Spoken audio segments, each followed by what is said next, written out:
we enter into one of the most holy and sacred weeks in the Christian calendar, what we now call Holy Week, we want to help you prepare your heart, your mind, and your soul for what is to come on Easter Sunday.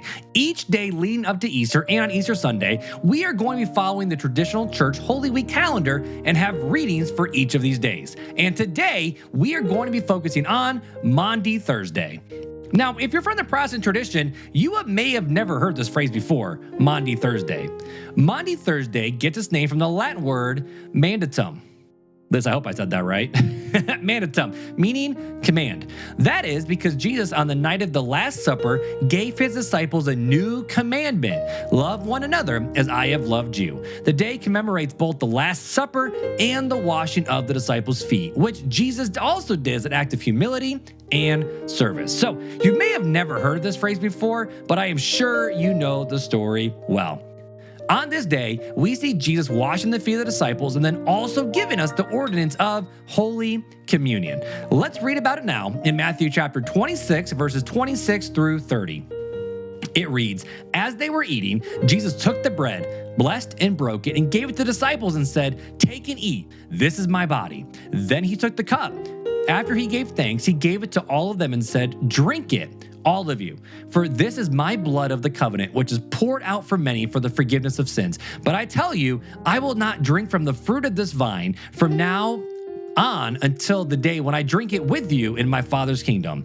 And after singing a hymn, they went out to the Mount of Olives." So in this passage, we see Jesus saying, "This is the covenant." But what even is a covenant? What does that mean? Throughout the Bible, we see God making covenants with his people. First with Adam, that one day God will send the Messiah that will ultimately crush the head of the serpent. Noah, that God would never flood the earth again, despite how bad mankind may and will become again. Abraham, that through his seed, the Messiah will come, and not even more than that, but ultimately he would be the father of a great nation, by whom would produce the Messiah. Moses, God promised to make Israel into a holy kingdom of priests that will spread his blessing and glory to all the nations, and in doing such, they would have to follow his commandments, what we know as the 10 Commandments.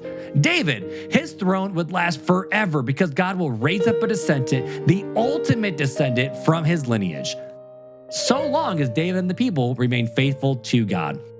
And then the new covenant.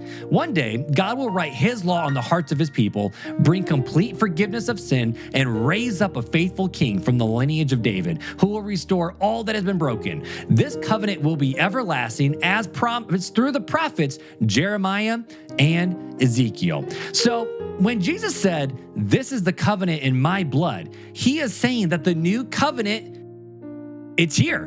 It's not coming. It is here now.